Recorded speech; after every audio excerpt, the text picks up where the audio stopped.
තෙරුවන් සරණයි. විශේෂයෙන් ළමයි ඉන්නවා නම් දෙමව්පිය පොඩ්ඩක් ළමයින් ඉස්සරහට එවන්න.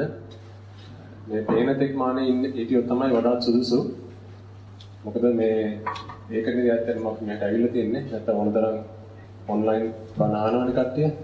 අනිත් එක තමයි මොබයිල් ෆෝන්ස් එහෙම තියෙනවා නම් ඒවා සයිලන්ට් දාගන්න.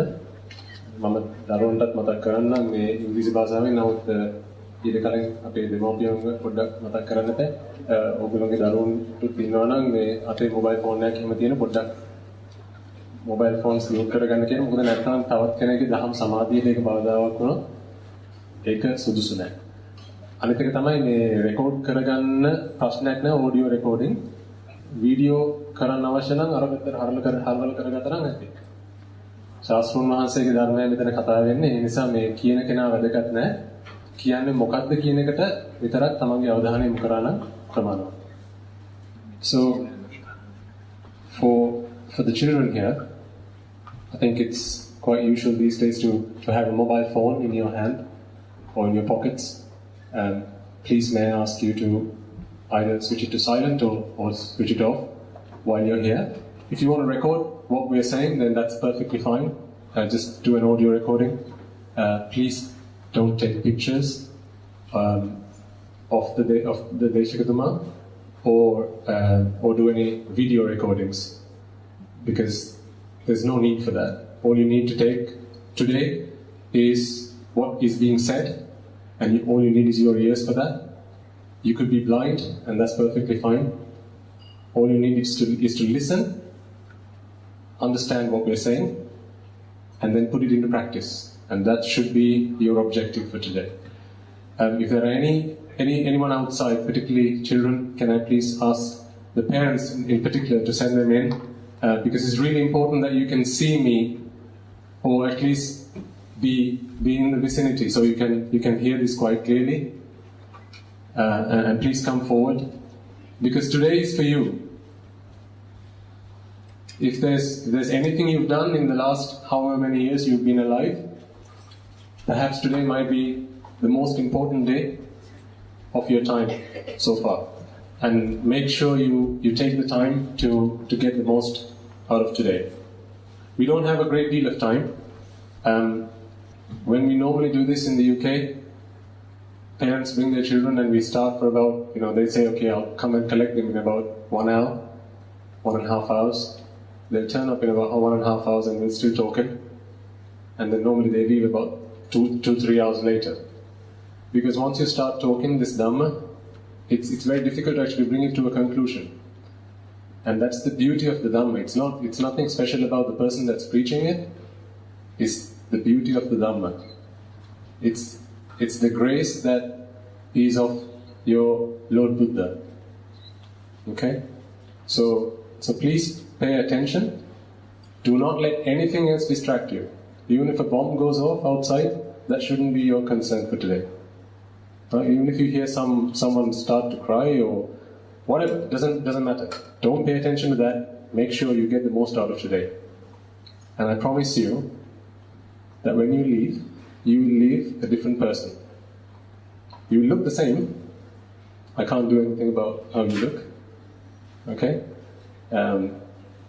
But hopefully you will leave having gained something into your lives.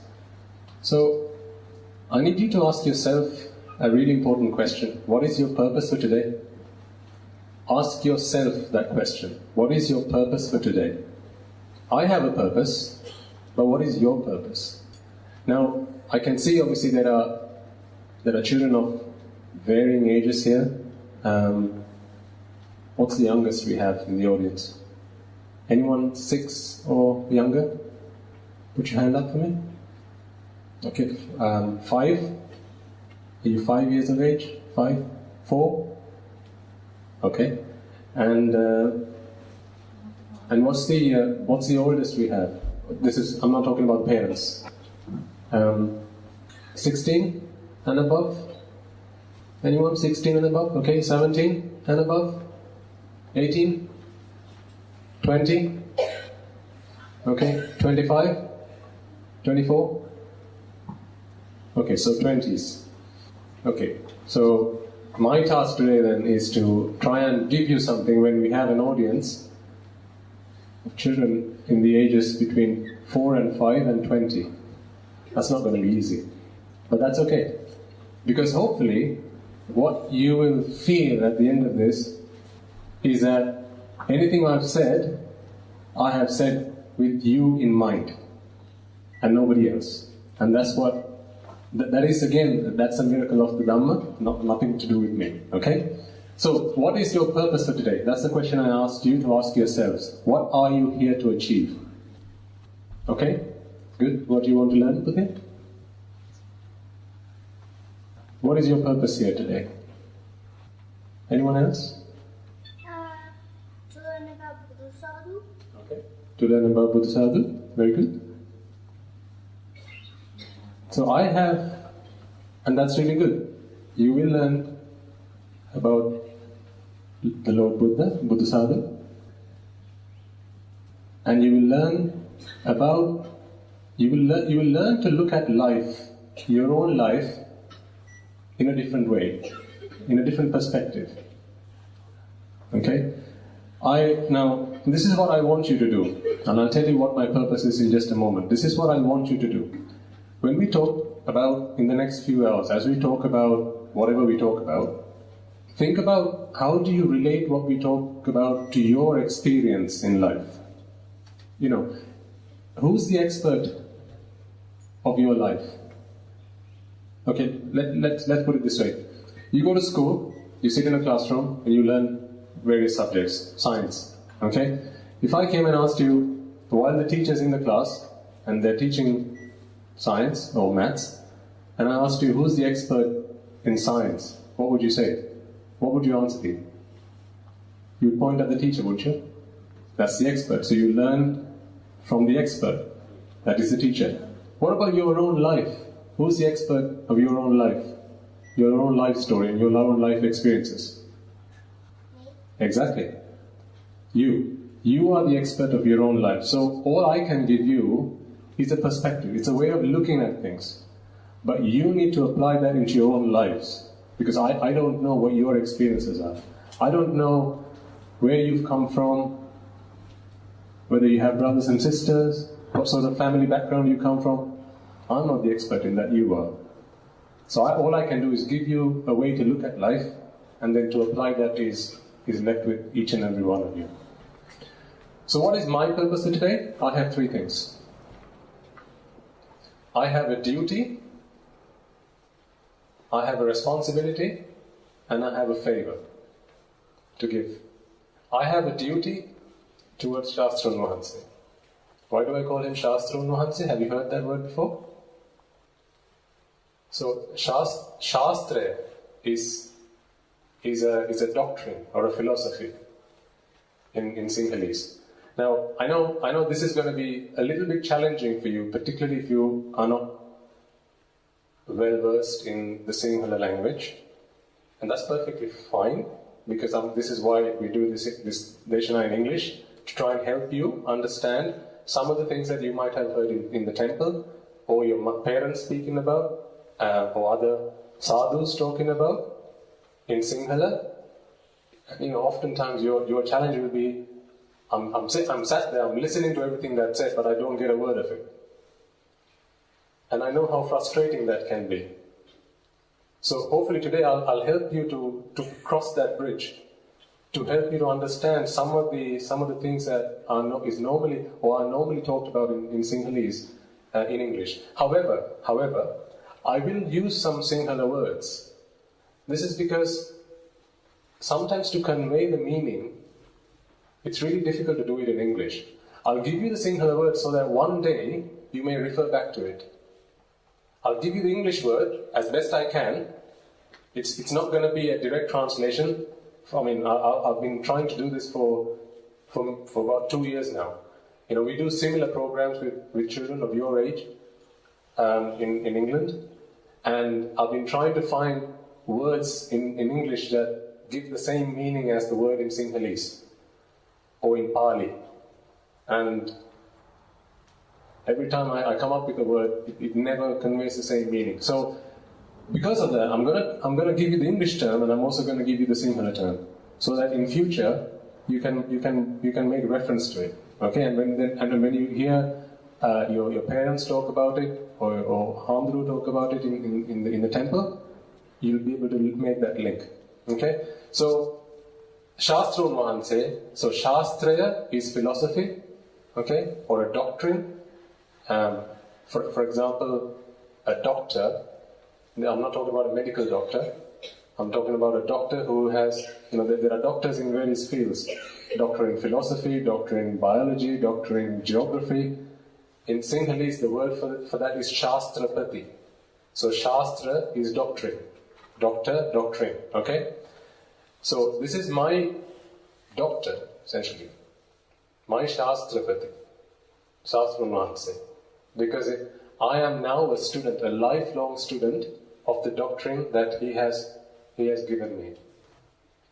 And from the moment I understood what his message was, there's never been another teacher for me. I mean, I still learn things from various people, but in terms of what do I need to do to end this painful experience that is samsara, I will not find another teacher, because the path for me is crystal clear. I may doubt whether the sun might rise tomorrow, but I do not doubt that this is the teacher who's teaching that will take me to the end of samsara. And you'll see why in a moment. So I have a duty towards my Shastrun Mahanse, because there was no stone that he left unturned. There was no effort that he didn't go to give me this Dhamma. When he preached the Dhamma, it was not to the people that were sat in front of him. It was for me. I may have not been there in front of him that day, but everything he did for me. Not you, for me. And why do I say that? It's because I want all of you to feel that way. Anything that Shastrun Mahanse did, he said for you. Or for me, it's for me. And that's how I want you all to feel. I have a duty towards him. I have a responsibility. I have a responsibility to your parents. I think I arrived this is Melbourne, right? Yeah. I arrived in Melbourne, yesterday or the day before? Day before. And I was amazed to hear how much effort, how much pain, how much grief your parents went through to organize this, to bring us here, and to give you this opportunity. I was absolutely amazed. It's because they have listened to this Dhamma, and they have experienced that there is something new here. There is something here for them to take. And some of them want to take the next step. And I'll tell you what that next step is. But they want to take that next step. However, for some of them, there's a barrier. And that barrier is that their most priestly procession, or that is you.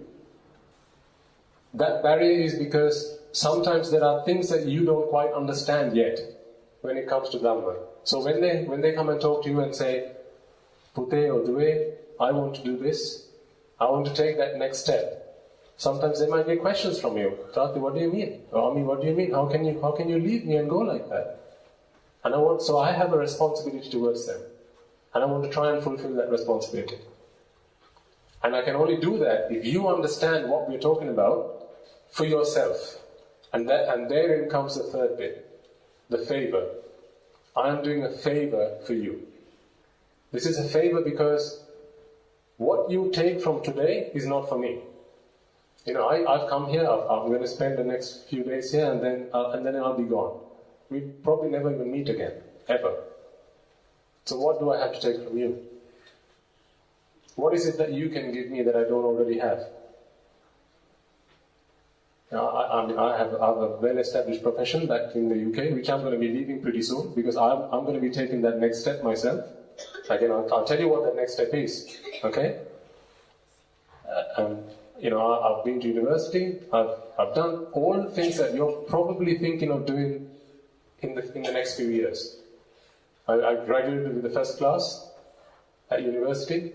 In fact, I won the Best Dissertation Award from Her Majesty's Government and Communication Centre, which is a well-established institution in the UK.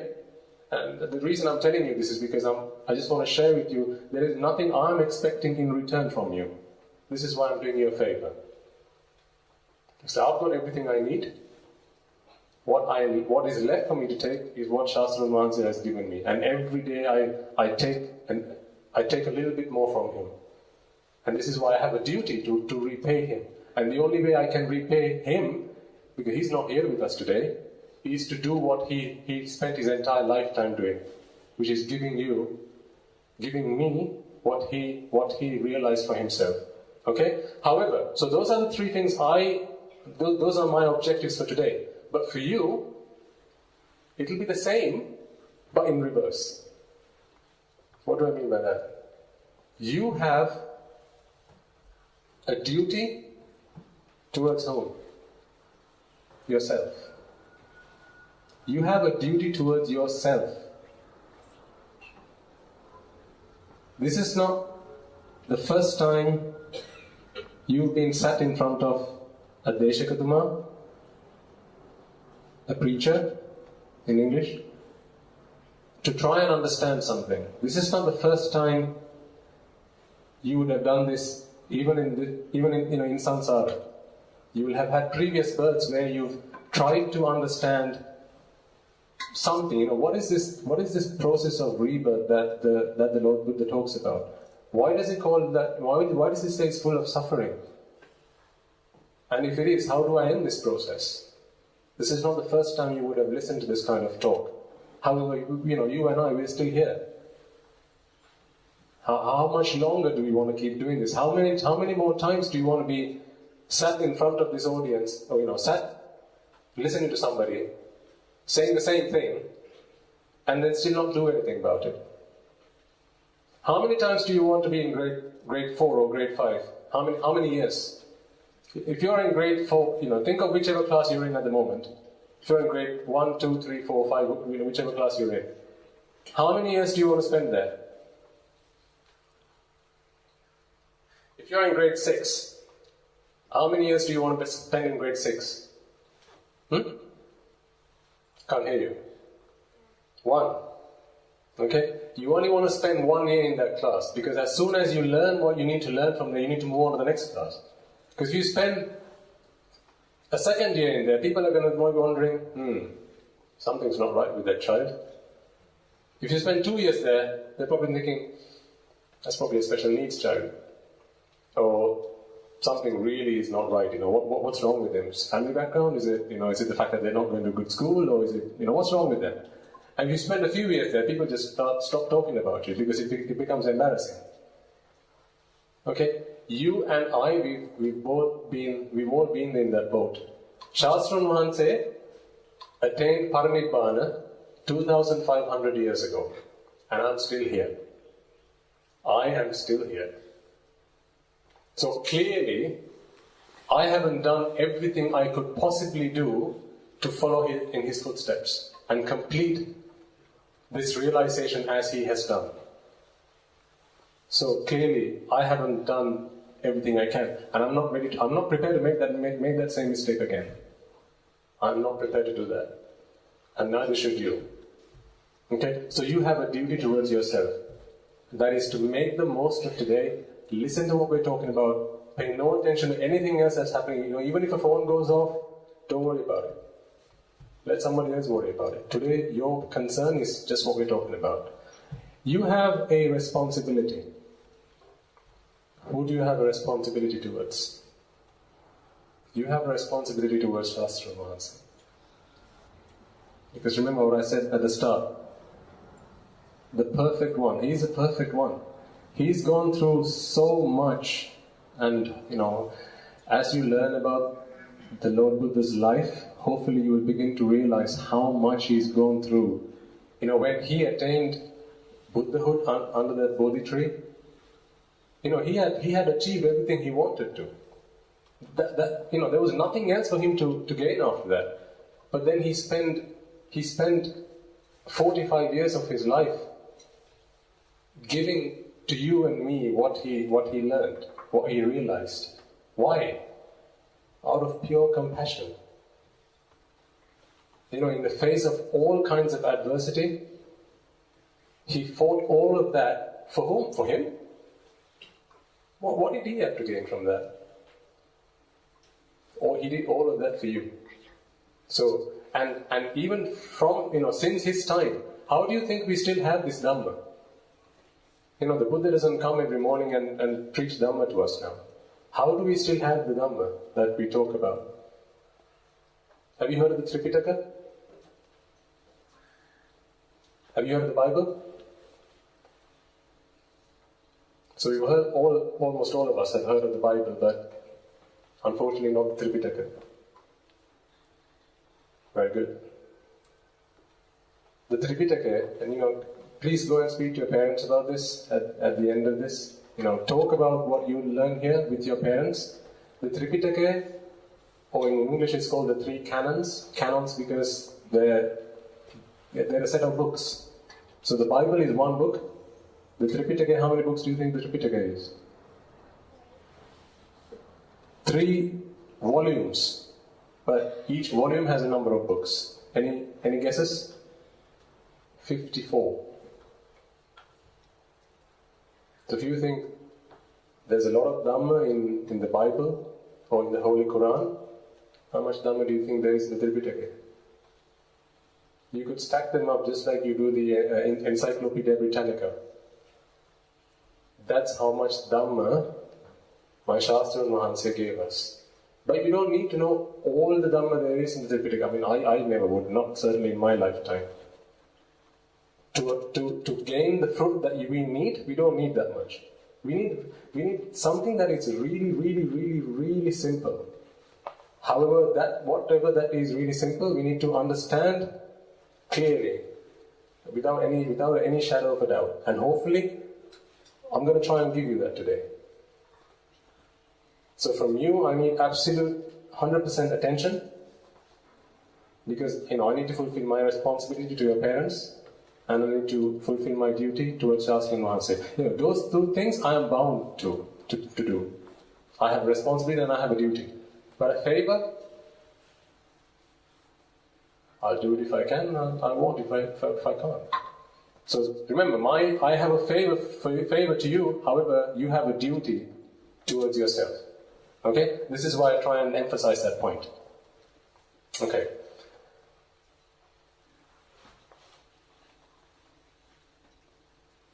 And I'm sure as we continue to talk about it, you'll have some questions. And I'm going to try and leave some time at the end to take your questions, to try and help you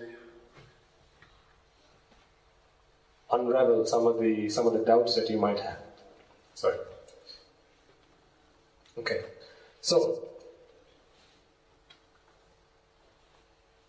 what do you think Buddhism is about? Stopping suffering. Very good. Any other answers? What do you think Buddhism is about? What do you think Shastra Mahansa spent his entire life, certainly, the first few years, going through? I mean, if you've been to Dharamayai, surely you will have spent some time listening to and learning about the pain that he went through, especially when he left the castle, where he starved himself, right? Where he gave as much pain and grief he could to himself to try and achieve Nibbana. But ultimately he realized, this is not the way to go. But he went through all of that to try and come to some kind of understanding. What is that understanding? The truth of life, yeah? Any other answers? What do you think Buddhism is about? What do you think his philosophy is about? It's about following the correct path. Yeah?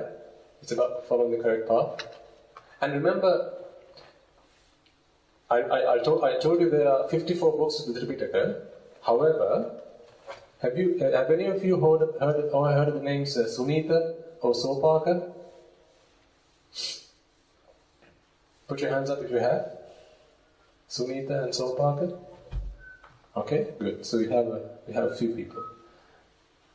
They were both aged 7 when they attained the state of Sotapanna. What is Sotapanna? Anyone know what Sotapanna is? Sotapanna is a state of mind. Okay? The Buddha comes to this world very infrequently. This gift to the universe, which is the arrival of a Buddha, or Samma Sambuddha, happens once every few eons. Do you know what an eon is? It's a really, really, really, really long time. When someone asked the Buddha, how long is a eon? He said, I could never give you an answer to that, which is that I can't give you an exact number. However, he says, I can give you a simile, an example. He said, if you take a container, I'm going to try and simplify this. If you take a container that is 16 yards long, 16 yards wide, 16 yards deep. Just imagine it was a kilometer. Keep it simple, right? A kilometer. Wide, deep, and length, width, and height. And you filled it with mustard seeds. Have you seen mustard seeds? How big is a mustard seed? That big? That big?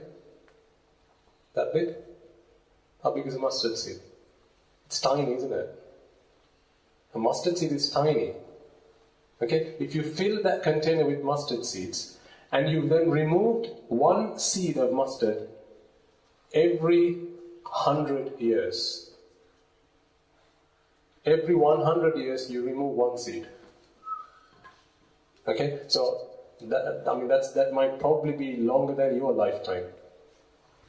Anyone here wishing to live up until they're 100? Anyone here? Oh, good. Great.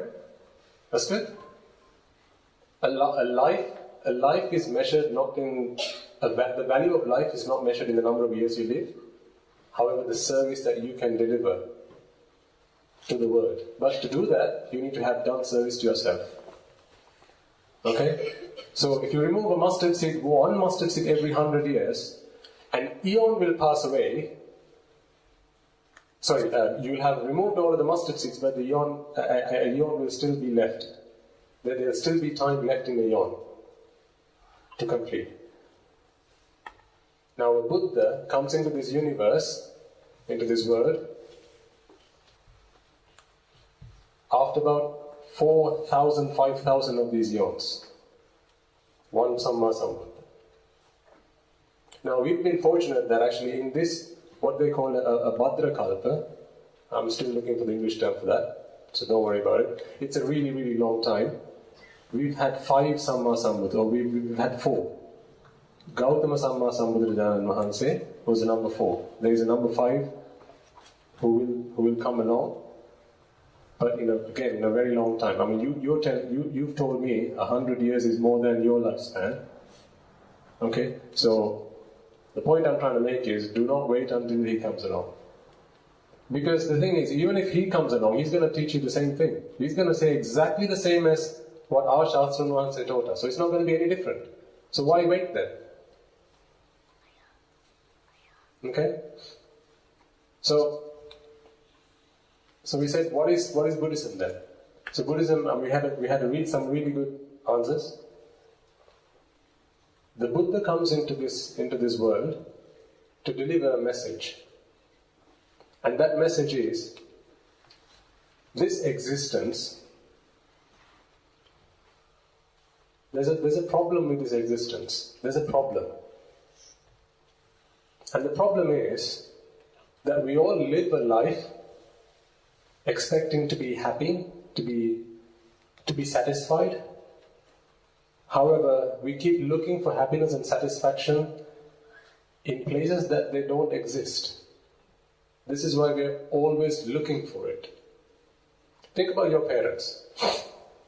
I certainly think of mine. My mother still asks me, I said I was preparing to take the next step, and the next step is actually to become a monk. But my mother still asks me, Pute, why do you want to do it so soon?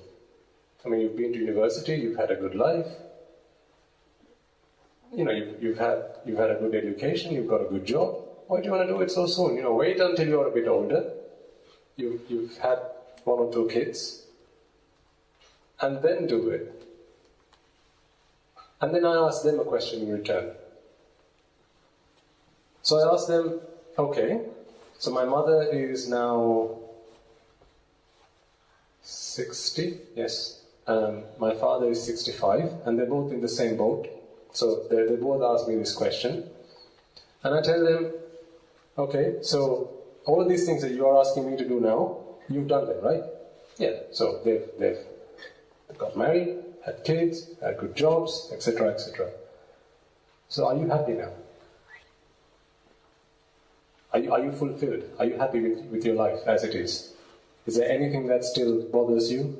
Anything that you think is still not satisfying? And they say, well, yeah, there's plenty of it. There's lots of it. So then I ask them, okay, so if you've tried a certain system, a certain way of living life, I give them an example. I say, right, if I saw fire for the first time, imagine there was a candle, and there's it's a candle that's lit, and I'm seeing it as a child for the first time.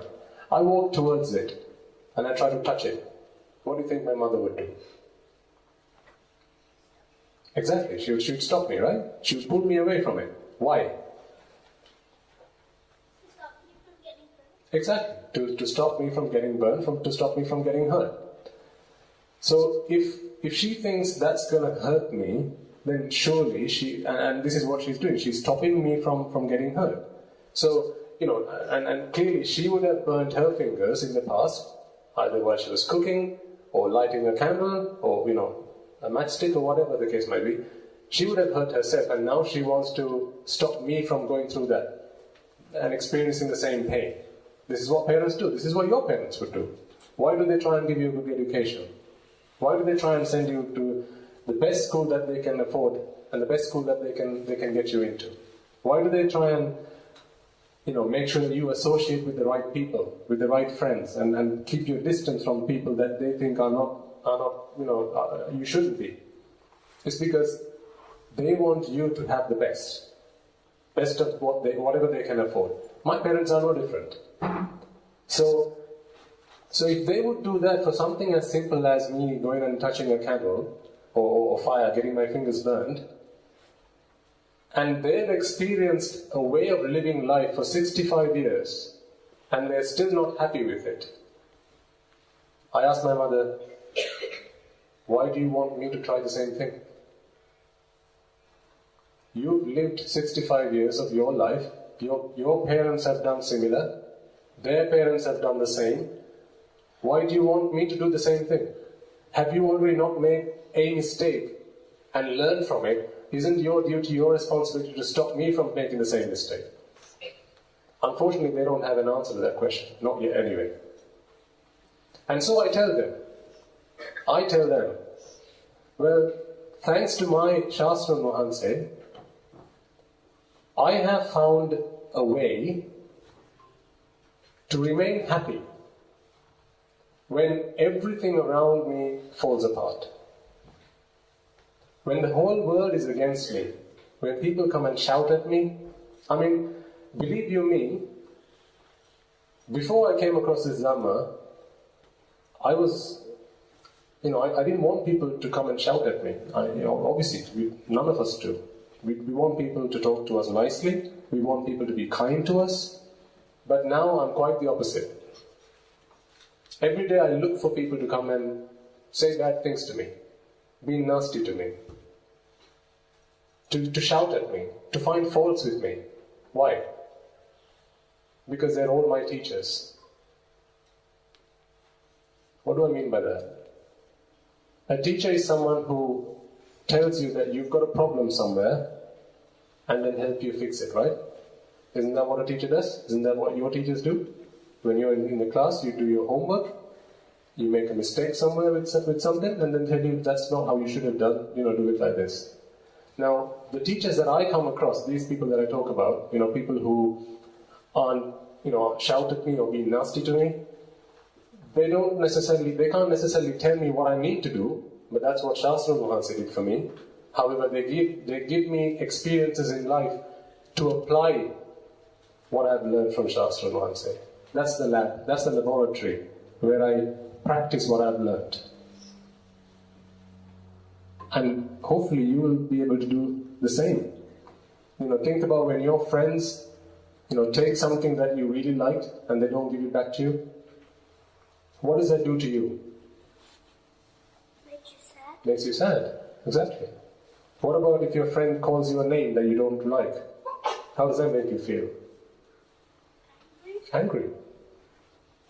So, but what if someone gives you something that you like? Say, for your birthday, they give you a present. How does that make you feel? Happy. So, but this is the thing.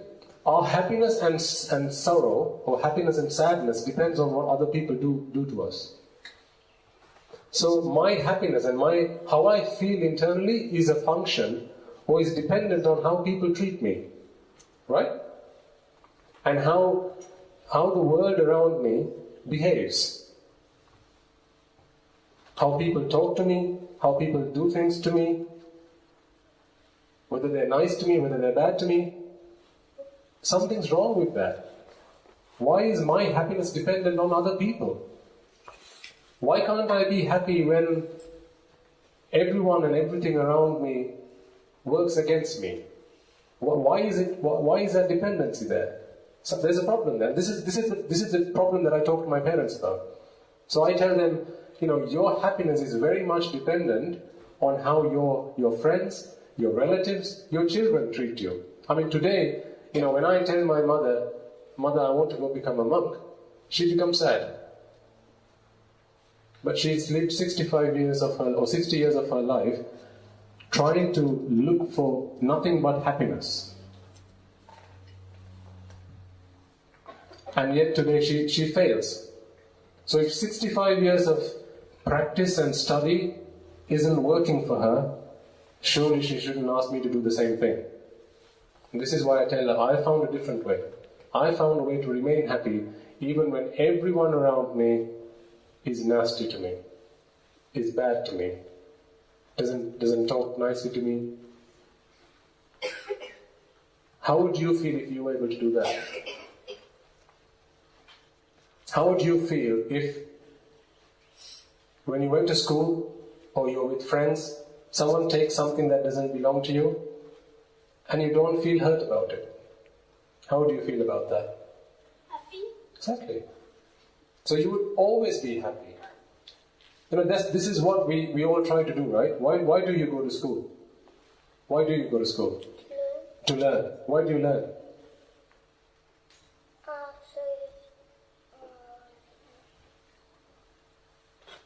Why do you learn? So you can sustain a life. Mm-hmm.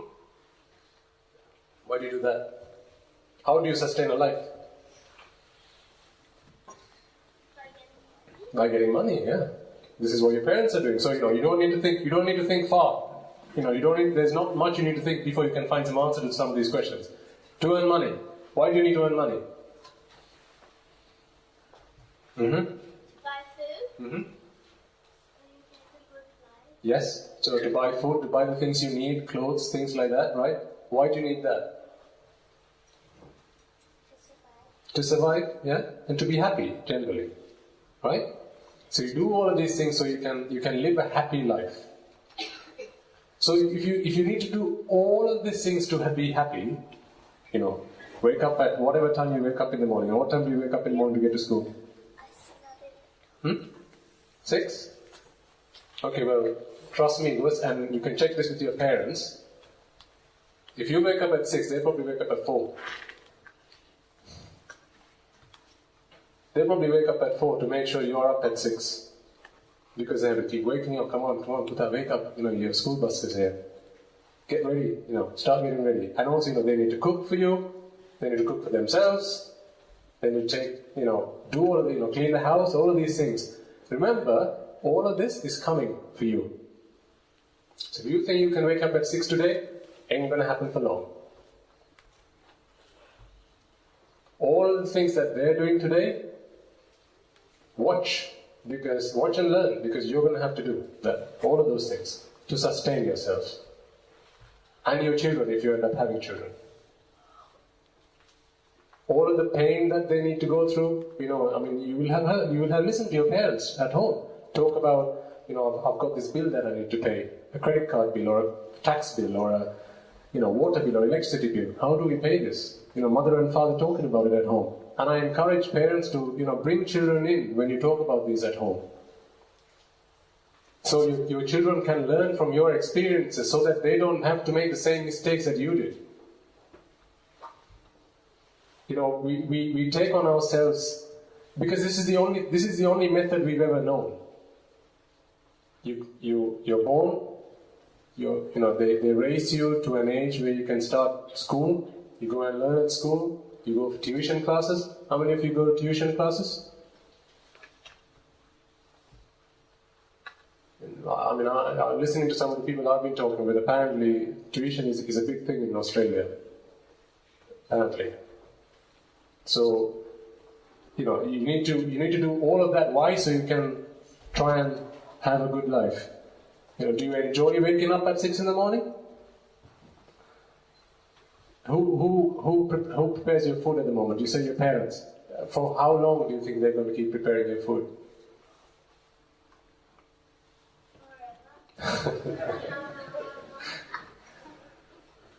If your mother or father has said that to you, Buddha, you're very fortunate. The thing is, our parents aren't going to be with us forever. As much as our parents love us and they will do anything they can for us, and I mean anything and absolutely everything.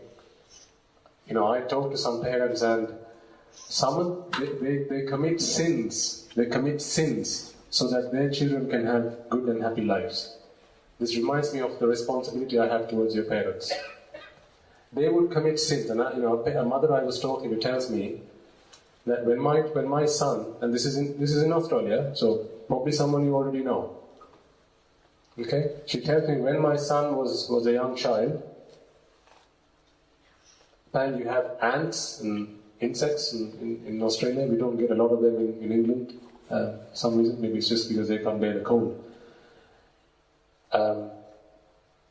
Ants around the house. She used to go and spray whatever the insecticide, you can call it that. They would spray at the ants so the ants would die. Why? So, your child isn't hurt. What are they doing? Are they committing a sin? Has the Buddha ever said that if you kill an animal, you can go to heaven? What has the Buddha said? Yeah. So the Buddha has clearly said, if you do bad things will happen to you. But your parents will still do that for you.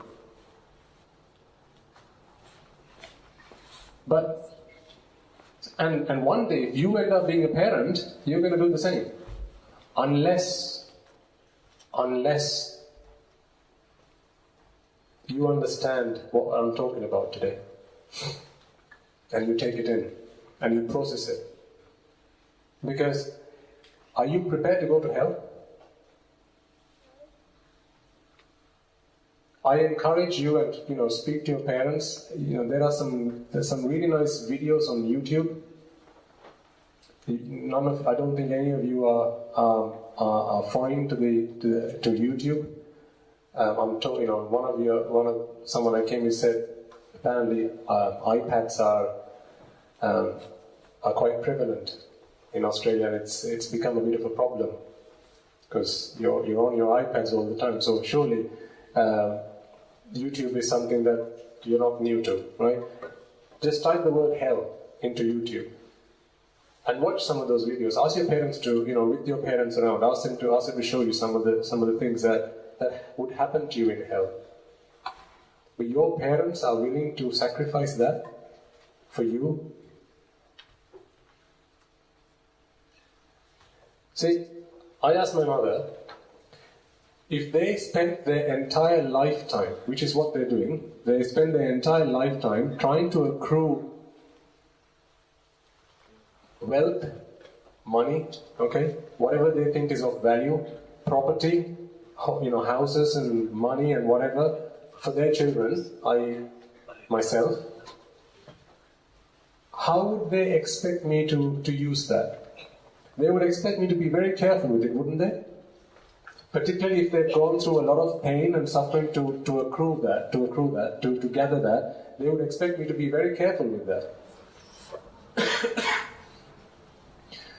But without being careful, if I just go and spend it, on going out, clubbing, or drinking with friends, or just wasting money, how would that make them feel?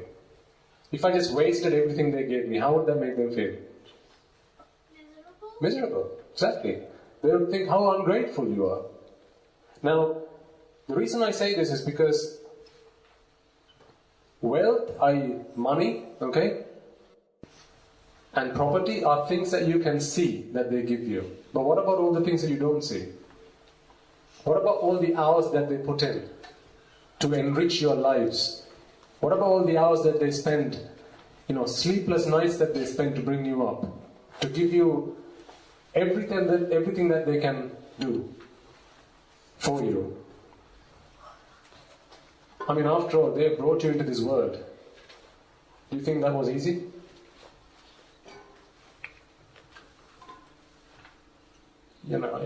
As you learn more about the world, you'll understand how much pain a mother goes through to bring a child into this world, how much pain a father goes through to bring a child into this world. But I'm not here to talk to you about treating your parents, because you will have heard plenty of that before. But the reason I'm bringing this point up is because you have a debt of gratitude to them. And I told you about the money, the properties. If you think you'd be very careful with that, how careful do you think you need to be with your life? Because that's the greatest gift that they've given you. A life where you're fully formed. You can understand what we talk about. You understand, your eyes and ears, all your organs are working fine, because they would have taken the pain to take medicines to make sure that they were ready to bring you into this world. Okay, so they've done all of this for you to give you a life, a fully functioning, healthy life, and to keep you that way. That's the biggest gift that they could afford to give you. How do you spend that life? If that's the biggest gift that they could give you, how do you spend that life? Do you spend that life in a way which, at the end of however long you live, whether that's until you're 30, who knows? Can anyone here guarantee that they're going to be alive tomorrow? Can you put your hand up and say, I'm absolutely sure I'm going to be alive tomorrow? No. So we don't know how long we're going to be alive for. So whether that's 30, whether that's 50, whether that's 80, if at the end of that time, you've gained nothing out of this existence, I think that's the most atrocious thing you could do with the gift that your parents have gifted you. So remember, this life, particularly you, I can't imagine how fortunate and how gifted you guys are. When I was your age, I didn't get to hear any of this. So I spent my life trying to, be the best I could at school, try and get the best grades I could, right? Try and get into a good university, try and get a good job, try and become a millionaire. These were some of the goals I had in my life. Today, I've still got a book in which I've listed all the goals that I want to do. Every year I used to write them down. I had financial goals, I had family and relationship goals, I had holiday goals. Goal setting is a really important skill if you want to survive in this life, in a lay life, right? So I had all of these goals, but then I now ask myself, the day when I'm on my deathbed, when I'm ready and in the next few minutes I'm going to be gone, what will I have gained? What's left for me to take with me? Absolutely nothing. So I spend my fortune, which is what my parents have given me, i.e. this life, and I do nothing with it. There's no bigger scandal than that. Okay? So, what I'm trying to help you understand is, this system that your parents have gone through and are going through, there's something wrong with it. There's something wrong with what my parents did in terms of the system that they followed, because they didn't know any different. However, when your parents listen to this Dhamma, the Dhamma that we talked about, they have come to an understanding. Okay, there's a different way in life. There's a different path to life.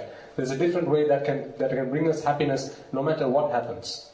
And they're now trying to take that journey. However, they have this barrier, which is, well, what's going to happen to you then? The apple of their eyes.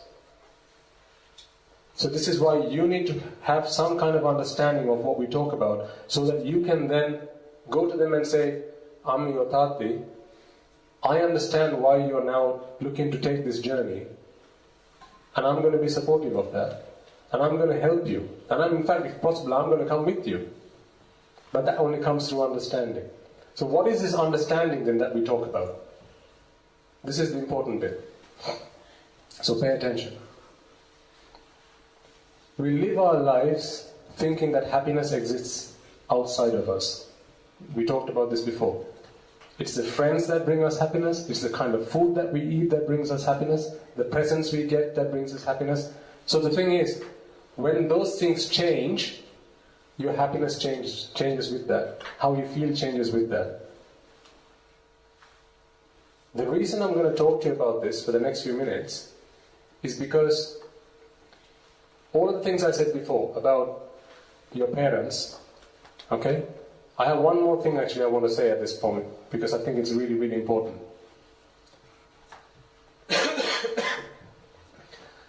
I know for a fact that none of you yet, so I know for a fact that none of you yet can put your hand up and say, my parents are not going to die because of me.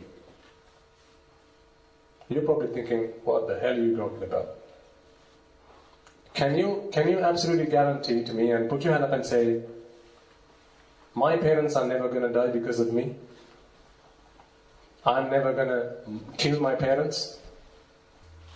Okay? So probably a few of you are thinking, no, yeah, I'm never going to do that. And your parents are probably thinking, my children are never going to do that to me.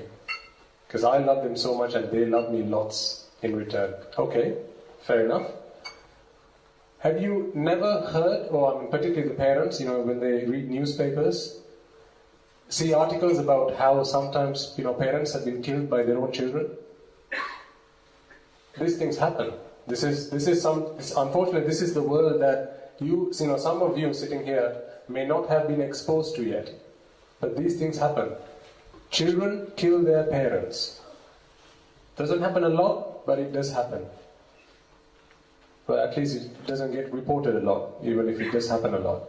Okay? Could you even think of doing something like that to your parents? I mean, I don't need to tell you how your parents look after you. But the thing is this. So when your parents read that newspaper, okay, imagine you are your mother or you are your father. If you're a boy, imagine you are your father. If you're a girl, imagine I'm my mother. Okay? They read a newspaper or see on TV, a child has killed their mother or a child has killed their father. How do you think they feel about you? Because that mother or father that died, do you think they ever thought their child would kill them? When they brought them into this world, when they gave them birth, when they sent them to the best schools that they could afford to, when they gave them the best food that they could afford to, when they, helped shape an entire life around them, the best, whatever they could, when they committed those sins for their children, do you think they ever thought my child is going to kill me someday? No, they would never ever have thought about that. But then when they see it on TV, do you think they, that doubt never comes into their mind? What if this happens to be by my child? The problem is this. Shastra Vahanse has taught us that if you commit something, a sin such as killing your mother or father, with no question of a doubt, you go to hell. And it's not any kind of hell we're talking about. It's the worst kind of hell you can imagine. There are four sins that Shastra Vahanse talks about. If you commit any one of these four, you go to the worst kind of hell you can imagine. Killing your mother, killing your father, killing a Rahatan Vahanse, or hurting the Buddha. Now, fortunately, you can't hurt the Buddha. I mean, that's the downside. I mean, that's the good side of not having the Buddha around today. You can't hurt him. Killing a Rahatan Vahanse, it's rare to find a Rahatan Vahanse these days, but they do exist. Believe you me, they do exist, even to this day. But what about your parents? You live with them every day. So you're living, this life that you live with your parents every day. How do you know what might trigger? In the UK, in newspapers in the UK, at least 2 or 3 times a year, you see, a boy has killed. Even in Sri Lanka, a boy kills their mother just because they've had the mother has not allowed him to go and see his girlfriend. A boy pushes their mother into a train or something just because they've not, they've not been given some money to go and get a gift for their girlfriend. What is the fate that they bring on themselves for something as silly as getting a gift for a girlfriend? Going to that apayas? Now think about your parents. Your parents, reading that newspaper article or watching on TV, how can they guarantee themselves this is not going to happen from my child? And if you're agreeing with me that they do everything they can for you, and they even commit sins for your benefit, can you at least not give them the guarantee, Ammi Tati, Mage atin ammai tattai marenne kiyala? Ammi Tati, I am never going to kill you. You are never going to be murdered by me. Can you? They're not asking for much. All they're saying is, Due Pute, can you come to me and tell me, I am never going to die because of you. You are never going to kill me. For everything that I do for you. That's all I ask you. You don't have to look after me when I'm older. You don't have to give me money. You don't have to give me food. Just tell me you're never going to kill me. Is that so much to ask for? But the problem is, Shastra Vahanse says, there's only one kind of person that Shastra Vahanse gives that guarantee to, and that is a Sotapanna. So then the question is, what is a Sotapanna? Shastra Vahanse says, a Sotapanna will never, ever, ever, ever commit that crime. Commit that sin, which is to kill their mother or kill their father. So, from your parents' perspective, unless you are a Sotapanna, well, you can fill in the rest.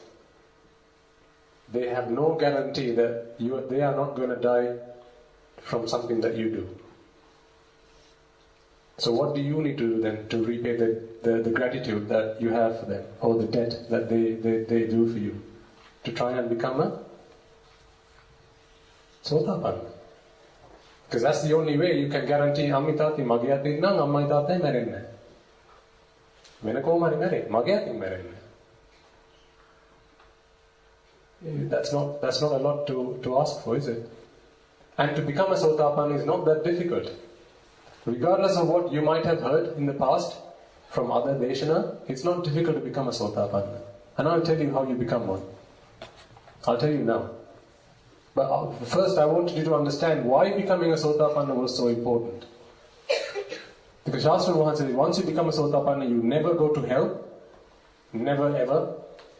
Okay? And I remind you again, and parents particularly, when you get home, go on YouTube, type Apai or hell into YouTube and let your kids watch that. Show that to your children so they know what's coming. I reminded you what's coming for you when you grow older and become parents and, start to do jobs. How you have to get up at 4 in the morning. Right now you don't have to do night shifts, night duty. Your parents probably do that as well. Why? It's for you. You're probably going to have to do some of that as well. Pay your mortgages, pay loans, pay credit cards, pay bills. None of that is fun. Trust me, I've done it. None of that is fun. But when you have this existence, this survival, you have to do it. Okay? But anyway, coming back to the point I was making before. How do you then become a Sotapanna? Okay, what is a Sotapanna before you know how do you become a Sotapanna? A Sotapanna is someone that has understood or that has realized Nibbana. Now there's a difference between realizing Nibbana and achieving Nibbana. They're two different things. What I'm telling you now is it's really easy to realize Nibbana. It's difficult to achieve it. So how do you realize it? And you could realize it now, in the next few minutes. And it is for that I'm going to spend the next few minutes talking to you about. Sunita and Sopaka were only 7 years of age when they realized Nibbana. So if you are 7 years or over, there is no excuse. If you are under that age, I have no evidence to say that they have achieved. I haven't so far seen examples in the Tripitaka. So Tripitaka are the books in Buddhism, as we said at the start, that show, young children under the age of 7 have achieved Sotapanna. But that's only because I have no evidence. That's not to say you can't. Okay? So each and every one of you make a firm determination. If there's nothing else I do today, I'm going to listen to what the Deshakatama is going to say for the next few minutes very attentively and try and achieve this state of Sotapanna. Okay?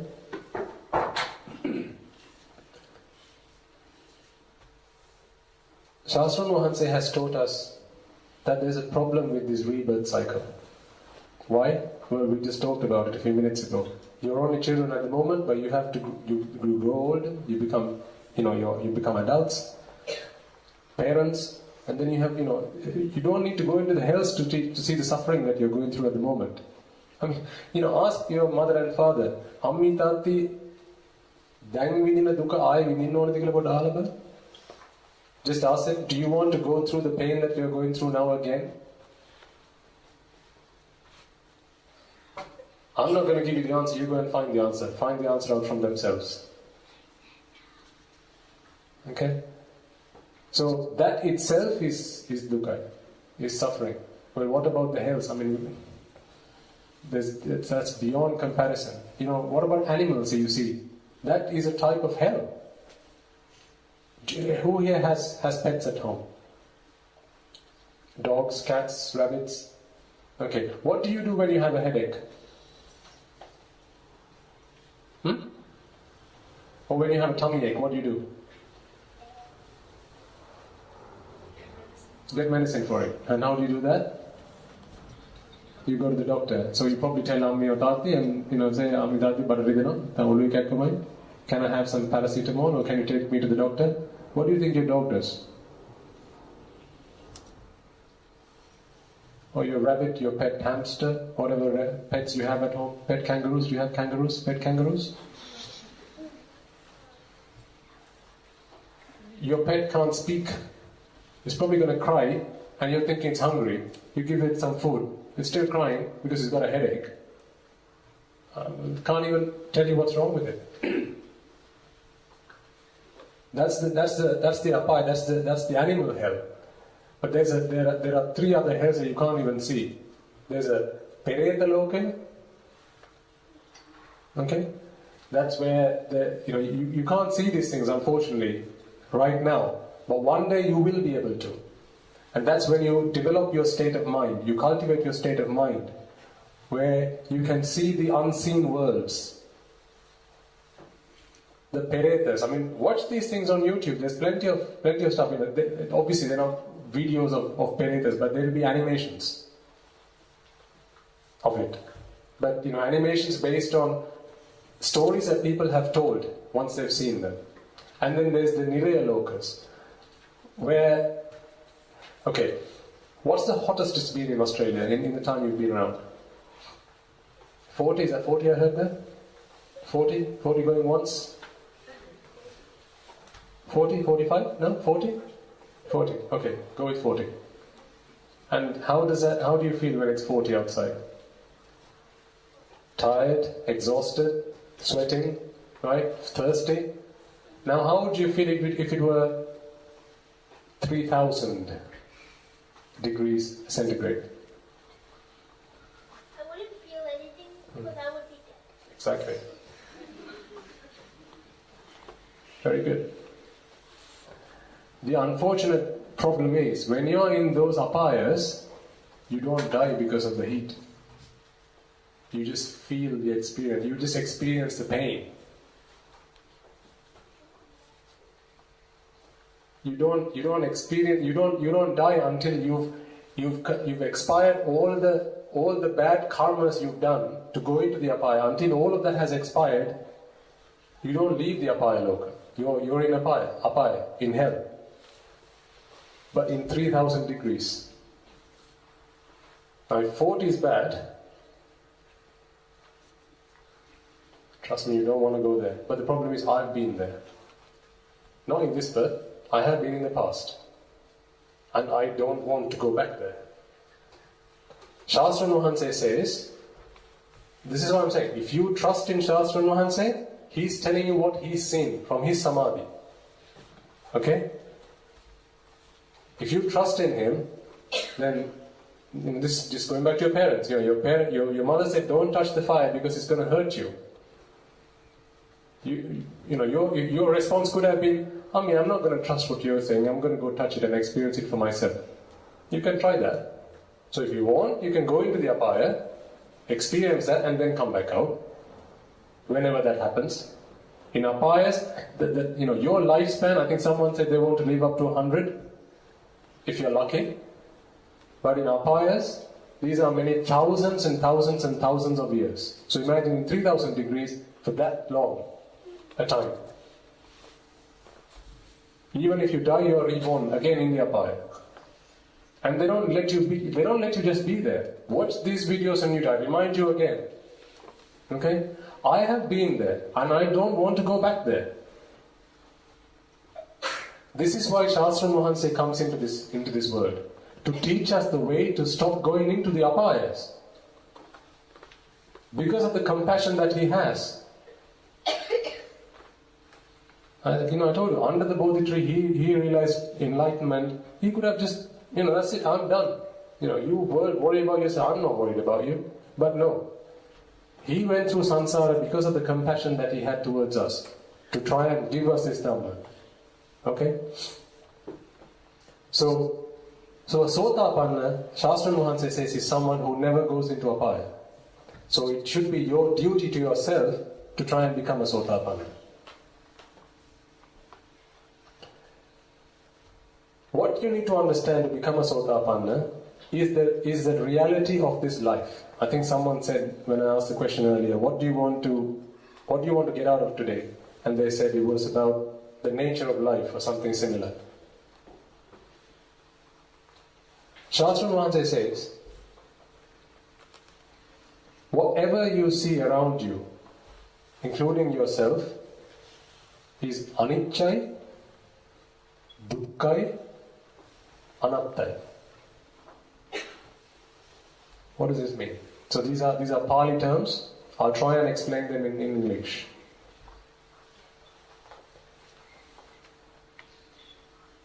Have you heard of the expression cause and effect?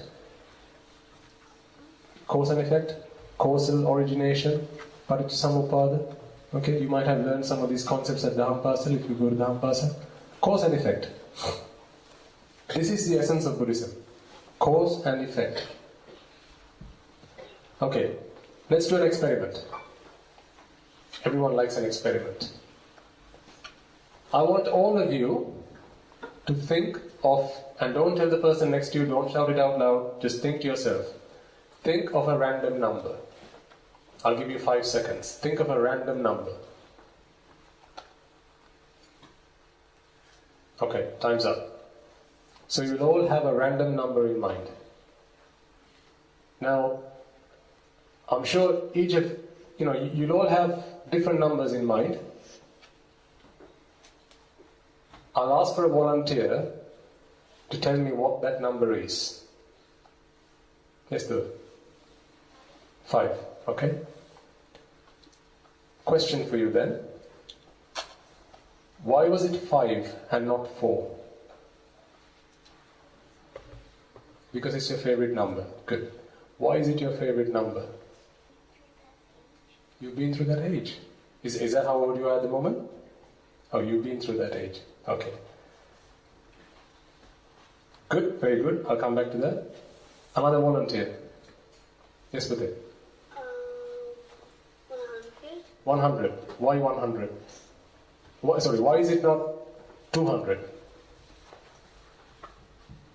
Because I like 100 more. Why do you like 100 more? Because it's less. Because what? Because it's less. Because it's Less. because it's more, do you say? Than less. More, less Yeah. than. Than 200. Okay, okay. Any others? 4. 4. Why 4? Why is it not 5? Because you said a random number. That was the first thing that came to mind. Okay. And why was it not 3, maybe? Why was it the first thing that came to mind?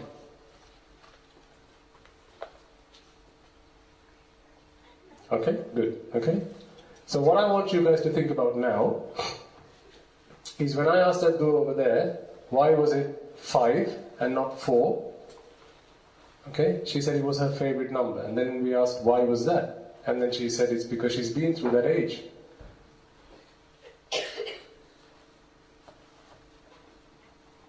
For each and every one of you, if you think, why was that number the number you thought of, add 1 or take 1 away and think, why was it not that number? There would be a reason for it. The point I'm trying to make is everything is cause and effect. No matter what we see as random in this universe is still conditioned by a number of things. The reason that you would have selected a particular number, and I'll give you, let me relate to you a story that when I did this experiment with some of the children back in the UK, here's a story that I got. So, there was a boy and a girl, brother and sister, and I asked for a random number from the sister. And she said it was number 7, I think. Yes, she said it was number 7. So I said, why was it number 7? Why was it not number 8? And she said it was because when I was coming here on the way, my brother was talking about something that was 8. Some 8 of something. I don't like him very much. So I went for number 7. Okay? So I said, okay, so why did you not like him very much? And then she said, well, he always comes into my bedroom. I tell him not to, but he always comes into my bedroom, and that really annoys me. Okay? Why does he come into your bedroom? And he said, because when he wants to come and, take my pencil away, or take my color pens away, or whatever. Okay, so why does he do that? Well, because he doesn't have his own. Why does he not have his own? So we went all the way back. I kept asking the question, why? I became a little bit annoying, I could understand. But I kept asking the question, why was that the case? Why wasn't it the other? And we kept going back until she said, well, it's because I'm right-handed. So we went all the way back. I know, you're probably, how did it go from there to that? Right? But I just kept annoying her. Okay, and we went back to the person. She said, because I'm right-handed. I said, why were you right-handed? Oh, because, I was laid down in my cot in a certain way at home, right? And my mother always approached me from the right-hand side. Okay? And she would always come and approach me from that side. And, sometimes when people would come and give me things, it would always be towards my right hand. I was like, okay, so why was that? It's because the cot was laid that way. What if the cot had been laid the other way? And then the question was, well, why was it not like that? It's because, their house was in such a way that the cock that they got did not fit that way. It would only fit in the other way. So why was the house designed that way? Okay? The point I'm trying to make, and hopefully you can see, is nothing in this world is the way it is because we want it to be that way. Nothing in this world is the way it is because we want it to be that way. Question for you. I'm sure you work really hard for your exams. I don't know what your parents might say, but let's go with that. Okay? You probably work really hard at school to try and do the best you can in your school tests. Okay? When you pass your school exams, whether that's the midterm or end of term or your government exams, why do you think that happens? What are the factors that contribute to that happening?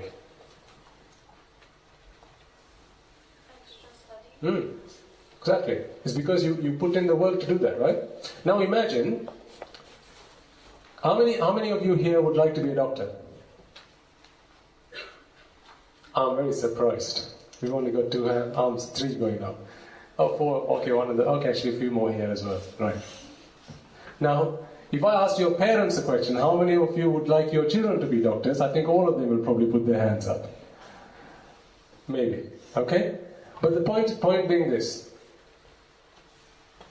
If you put in the effort, if you put in the study, if you read all the right books, if you go to all the right classes, if you pass all the right exams, you become a doctor whether you like it or not. I have come across some people who tell me, why did you become a doctor? Oh, because my parents wanted me to. So you don't like to do it? No, I don't like it. But you became, I became a doctor, yeah.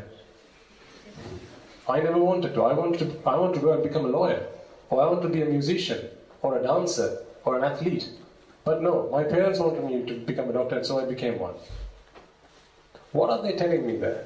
What they're saying is, what happened in my life was all of the things that needed to come into place for me to become a doctor, came into place.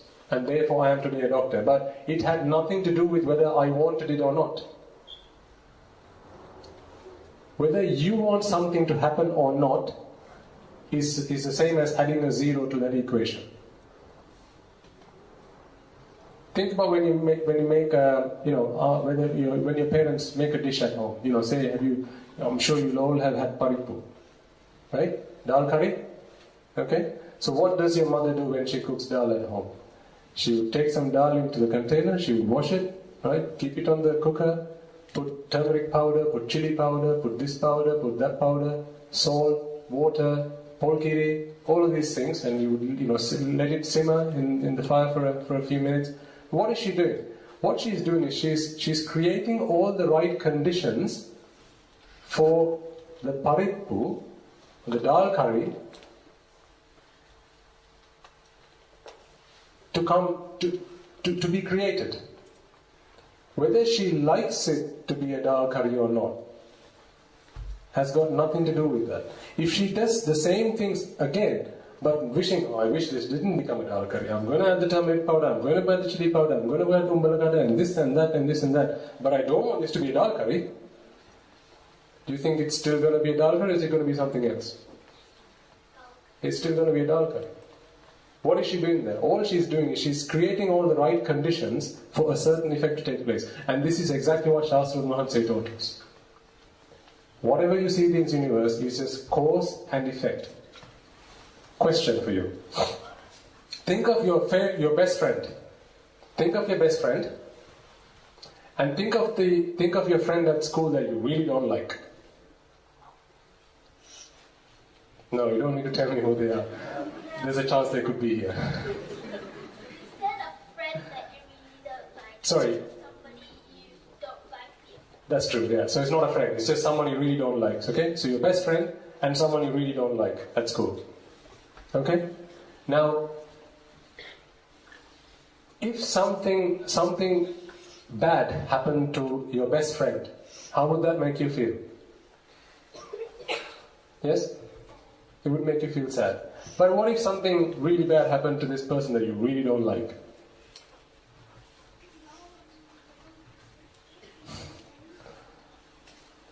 You feel good? Okay. At least he's being honest, right? Okay, so you feel good. At least you don't care that much about it. Okay? What's the difference here then? So the difference here is, the friend that you really, really like, you have a strong attachment to that. And this person you don't like, you have a dislike towards that person. You don't like them. So you don't really care what happens to them. Okay? So if something's made you unhappy, it's not the fact that something's happened to a person. Okay, again, go back to your best friend. Imagine your best friend, you at school, you get together, you go out, do all these things, and one day you break up, you go your own ways. They're no longer your best friend. Okay? Now they're actually someone you really don't like because they've said or done something to hurt you, or you've said or done something to hurt them, and now you don't even talk about each other. You don't like each other's presence. Now what happens if something happens to that person? Something bad happens to that person. You either feel good or you don't care about it.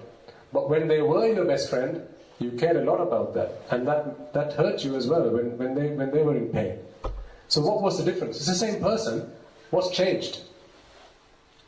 When they were your best friend, you had an attachment to them. Shastra Mahanse calls this tanha. This is why I said I'm going to use some terms which may sound new to you, but they're important. Shastra Mahanse calls this tanha. Now I don't know what you might have learned in Dhampasal for the word tanha, but I'm going to give you a meaning for you to think about. I'm not necessarily challenging what you've learned.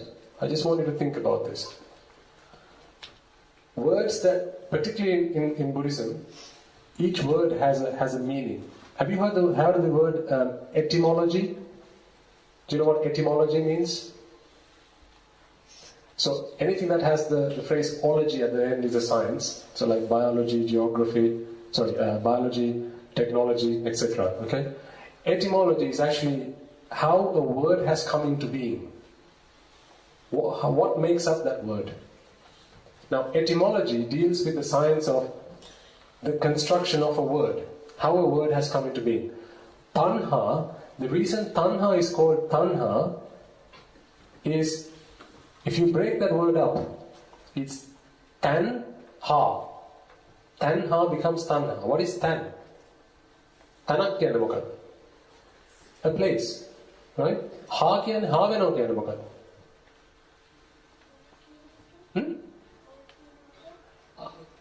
Ha kiyane o කියන අදහසක් තියෙනවද?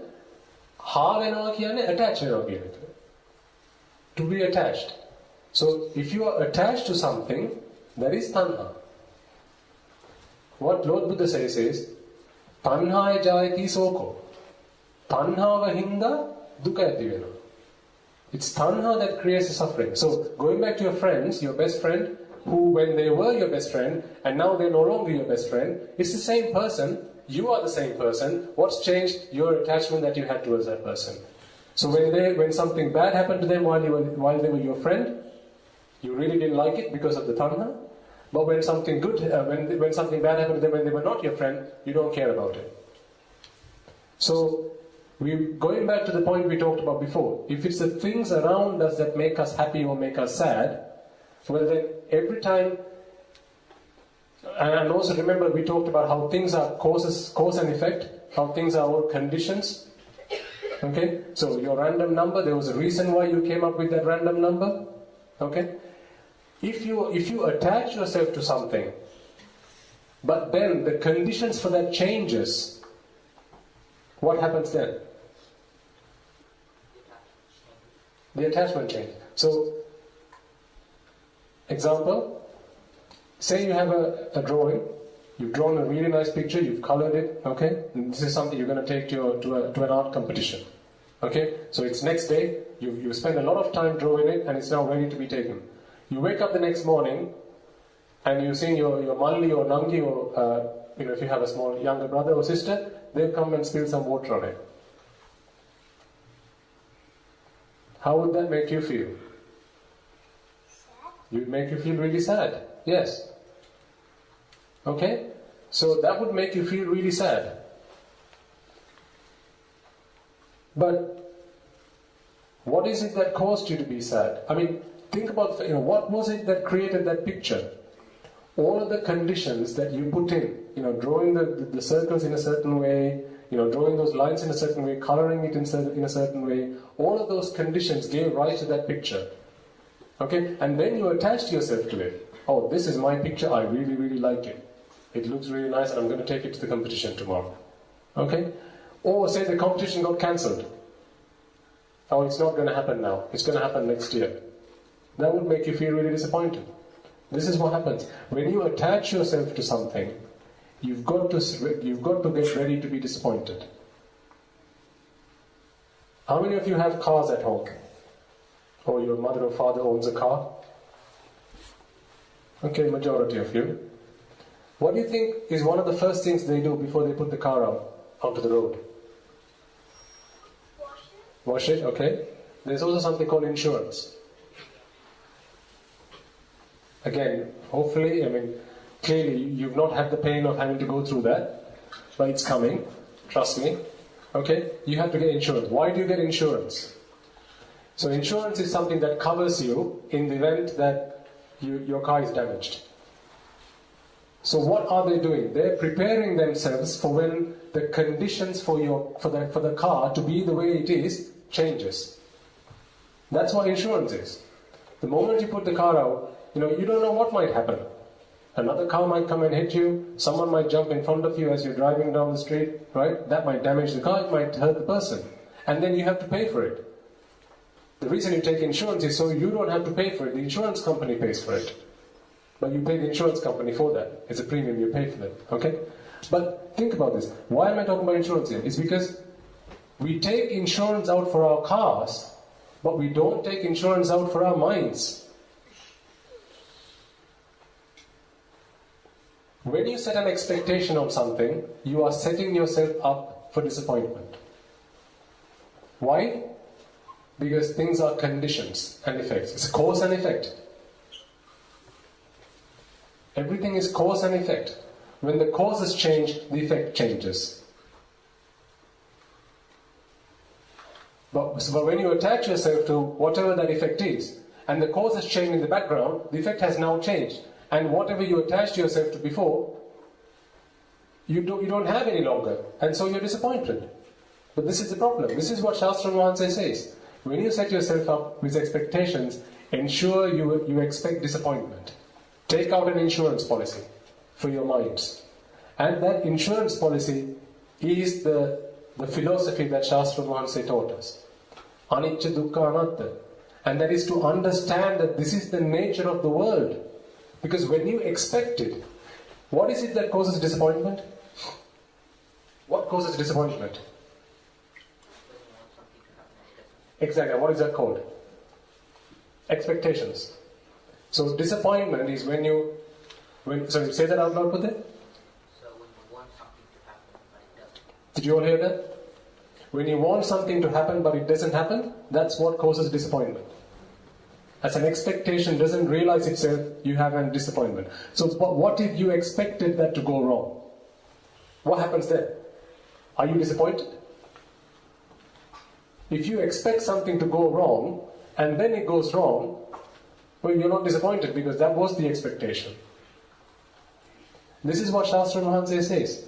Realize that everything in this world is cause and effect.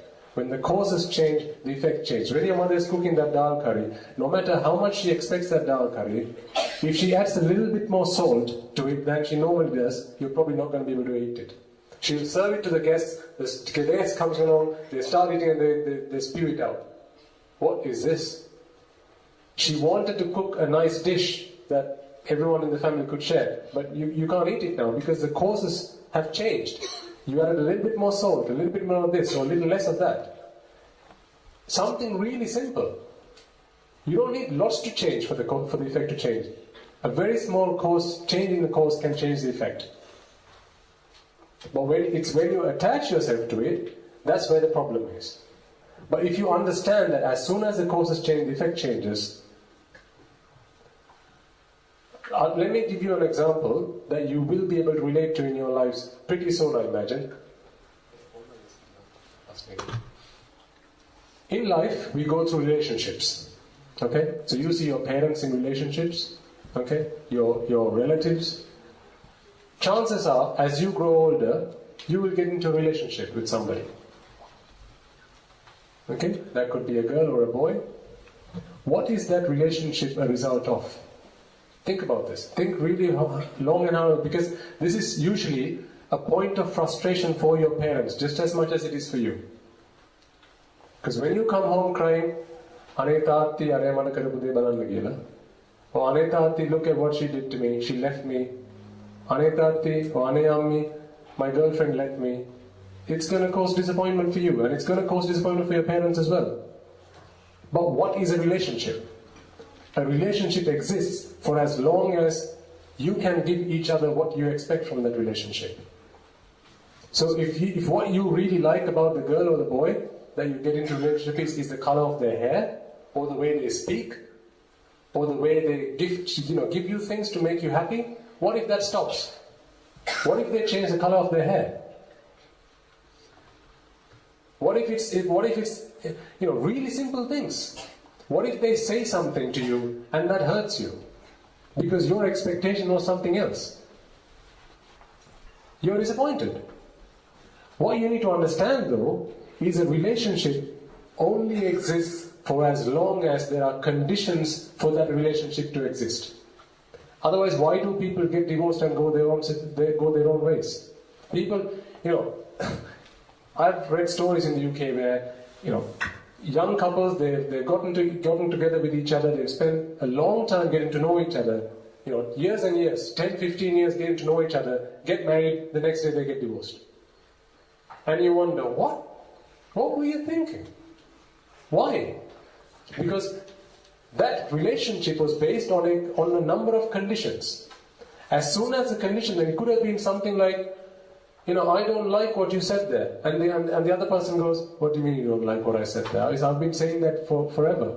And then she goes, "Well, now you're my husband or now you're my wife. You shouldn't be saying that to me. Particularly not in front of my friends." And then the other person goes, "Well, if I've said this to you for this long, what's wrong with me saying it again?" Now, immediately you're seeing a conflict there. Why? Because whatever the conditions were for you to be together have now changed. And the result is going to be either one person changes again to adapt to the other person, or they go their separate ways. The reason I'm telling you this is because you're probably going to find yourself in this situation. And when you do, think about this. A relationship only exists for as long as there are conditions for that relationship to last. As soon as those conditions change, that's the end of that relationship. And that is the same with everything else. Why do you think they let you come into school?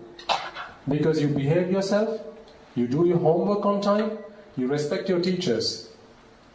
What do you think is going to happen if you stop doing those things? They're going to kick you out of school. Are they not? At least they're going to give you detention a few times before they kick you out. Why? Because there are certain conditions that you must fulfill to remain in school, to be regarded as a student that obeys the discipline at school. As soon as that changes, the result changes. So if you attach yourself to the result, you're going to be disappointed. Okay, so we've talked a lot about cause and effect. I know some of these concepts will be very new to you. I wish we had more sessions like this to talk about this. But it's just unfortunate. I think we have very little time. I mean, what your parents have asked me to do to come to you and talk to you we're already half an hour over our allotted time, to talk to you about what Shastra Mohan says spent 45 years trying to explain was never a feat that I was going to achieve. Perhaps we might get another opportunity, I don't know. If the conditions are right, the course will happen. And the effect will come into play. Okay? But let me pause there for a second and see if you have any questions, because before we move any further, if we have time, it's important to check that you understand what we've talked about so far. Questions?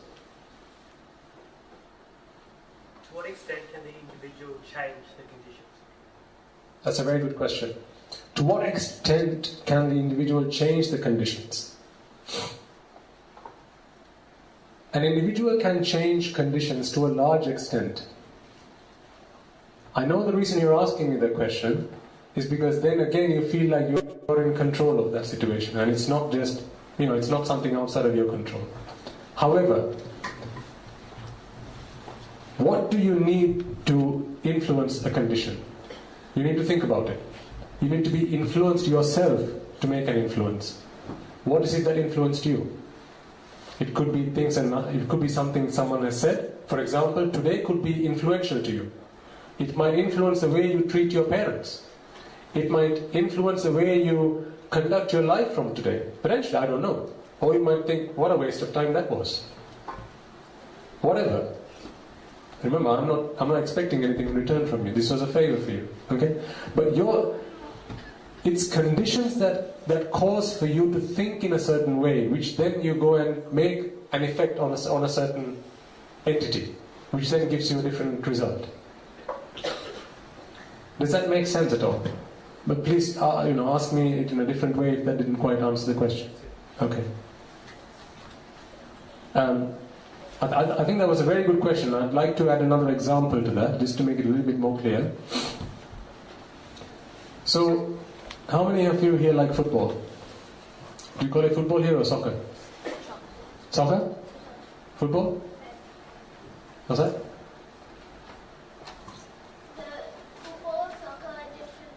Thank you very much. See, I didn't know that. You learn something new every day. Here's the teacher. You, sir, are my teacher.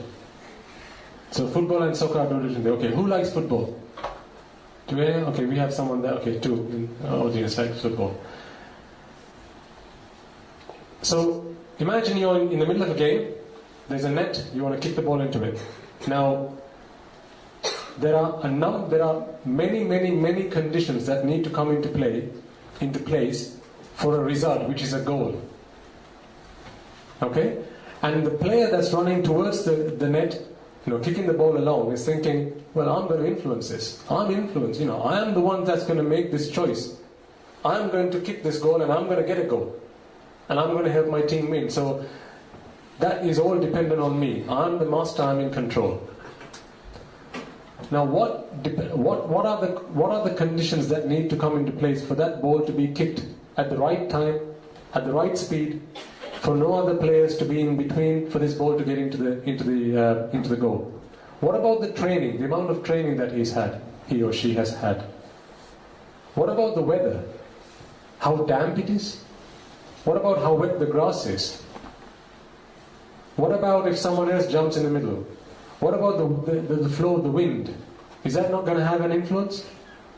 So there's, how many conditions are there that we can't necessarily influence? It's quite easy for us to think, yeah, I'm going to influence this. And there are some things that we can influence.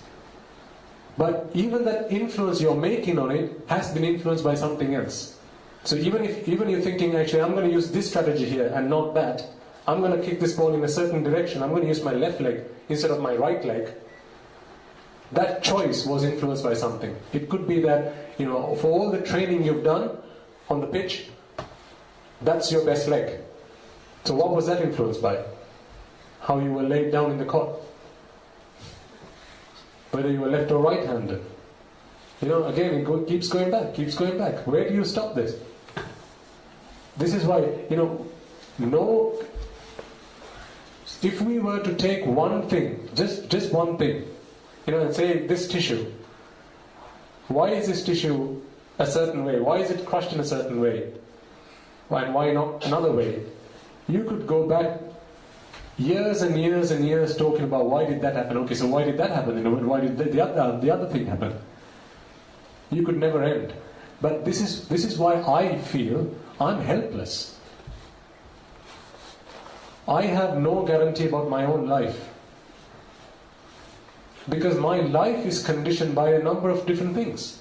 There are lots of causes that give the result, which is I am alive. But I am alive this moment, the next moment, the next moment. You know how when people talk about death, and they say, කොහොමද දැන් ආච්චිට එහෙම? කොහොමද සීයාට? And you'll hear your parents talk about this, and they'll go, yeah, they're doing well, they're doing all right. Shouldn't you be surprised? What? They're still okay? Or should you be surprised when they say, actually no, my grandmother passed away? Okay. That can't be surprising. Why? How many conditions do you think need to come into place for someone to be alive? How fast your heart beats? How many blood vessels do you think are inside you? Okay? And how many blood vessels do you think need to be clotted? Do you know what a blood clot is? Yeah? How many blood vessels do you think that needs to be clotted before someone dies? Or gets a heart attack? How many heart attacks does one need to go through before they, that's their last one? You might have heard of stories where people, they just go about their own business, and then before you know it, they're gone. How many things need to come into play for someone to be alive? This is why I'm saying I have no guarantee that I'm going to be alive, by the time I walk out of this hole. So if I am so, if I'm so doubtful about my existence, and I know what I need to do to end this rebirth cycle, is that something I'm willing to wait for another day to do? Or is that something I need to do now? See, guys, the thing is, your parents are in a similar situation. At least you have the luxury of life, a number of years left in you. You're youth. Okay? So we have between the ages of 5 and 20 odd. What about your parents? They could be in their 30s, 40s, 50s, 60s, some maybe even in their 70s. I mean, you might feel I'm quite youthful. Provided nothing happens to me, I'll be alive till I'm 60. And this is why I said, I feel envious of you guys that you have actually listened to this Dhamma at such a young age. When I was your age, I had different plans. My parents didn't know better. Didn't know any better. They didn't bring me to a place like this to listen to this Dhamma, because I didn't have the conditions that gave me that result. I hadn't done enough good karma to earn that merit, to earn that result, but you have. In your past births, you must have helped someone to attain Nibbana. You must have helped someone to understand the Dhamma, and today you are reaping the result of that. I'm under no delusion that for some of you, a lot of what we just talked about, maybe, it'll take you a while to understand what we're talking about. It'll take you a while to digest this, particularly, the very young people here. Because some of these can be, they're new concepts, it's a new way of looking at life. But for your parents, who've been listening to this Dhamma for a long time, a lot of them have come to the realization, I am in such a late stage in my life, I have no guarantee I'm going to be around for the next few years, because my brother passed away, my mother passed away, my father passed away, and they were half my age when that happened to them. How long do you think, do I think I'm going to be around? And they want to, some of them want to take that next step, the next step that I said I was prepared to take. To become a monk or to become a nun. Why become a monk? What's the point? Well, the point is, all the things that we talked about, the things that they have to do today for survival, the things that they have to do to survive, like do a job, earn money, pay bills, drive a car, get car insurance, all of these things that you have to do, you've got no choice. If you want to live a lay life, you have to do these things. There's no other way, because that's the way the world has that's the way the world is formed. You've got to fight for your existence. It's a fight for survival. The thing is, when you do that, you have very little time to spend your life to understand Shastra says Dhamma and to apply that to your lives. But you do get the time to do that full time, except for when you're having some food. Well, actually, that's a lie, because you can do it while you're having food as well. But they can do this full time when they become a monk. They want to make sure that they don't go into the apayas. Think about the example I gave you at the start. This mother that told me, I am worried. I'm really worried because I killed lots of ants to protect my son when he was a baby. I'm really worried what might happen to me. Well, you know what Shastra Mahansa has said? Shastra Mahansa said, if you do something to someone, the payback is going to be very similar. How many mosquitoes have you squashed? You're probably counting. I didn't ask the question, have you squashed a mosquito? Because that's almost a pointless question to ask. I've done it. I've killed ants. I've killed mosquitoes. But I know the vipaka for that karma is coming. It's coming. If you squash a mosquito, that's how you are bound to die. You'll either have, you'll probably be crushed to death. Maybe while you're in a car, a container falls on top of your car as you're driving along, and that crushes you to death. You think that's going to be fun? If you do something to someone, the payback is going to be very similar. But this is the thing, we've all committed sins, and these sins we will have to pay for. And this is why your parents are thinking, well, I've done so much for my children. I've done, all in the hope that it will bring them good and, leave them in a happy place. However, I've committed all these sins and I'm going to suffer for it. Before that happens, I need to stop this rebirth cycle. Because it's only if you go through the rebirth cycle, will you be born again, to then be subject to the vipaka of those karma. So I need to stop this. And to do that, they need the time. They need the time to focus on that. And you need to help them to do that. So whether it's at home, start with little things. You don't have to walk up to them and go, today, Amitati Hari Dina Mahana. You don't have to do that. Start with little things. If you can help do the dishes at home, do that. Tell Ammi and Tati, Ammi, Tati gila adavunna banakana. Go and listen to them Dhamma, because there's lots of this on YouTube. The Dhamma that we talk about. Ammi, Tati, you go and listen to Dhamma. I'll do the dishes for today. Or I'll clean the house today. You go and listen to Dhamma. Or I'll make my own sandwich today to take to school. You go and listen to Dhamma. You do something for yourself. You've spent your entire life doing things for me and my brother or my sister. Now go and do something for yourself. This is the only thing you can give back to your parents. The gift of Dhamma. And if you can't preach the Dhamma, at least allow them the time to go and take the Dhamma from wherever they can and put it into their lives. So try and do that. And one day when you come to a realization, actually, perhaps I need to do the same thing. I don't want to go through the same process, studying, going to school, going to university, finding a job. Trust me, I've done it. And there's no satisfaction to gain out of it. Otherwise, why would I be going away today? I told you, I've got a good job, I've got a home, I've got a car, I've got all the things that you could possibly imagine. That people seek in a good, prosperous, happy life. But that doesn't satisfy me. Because I'm not happy enough just to be happy when things around me make me happy, and be disappointed when the things around me disappoint me. I'm not going to settle for that. I want to be happy no matter what happens around me. And that I can only get through Shastra Mahansa. If I practice the Dhamma, apply what I have learned, understand this concept of anicca, which is everything is a cause and effect. When the cause is changed, the effect changes. And therefore I'm not going to attach myself to that effect which exists now, because that's going to change. Right? My wife is not going to be as young as she is today forever. She's not as pretty as she was when I got married to her.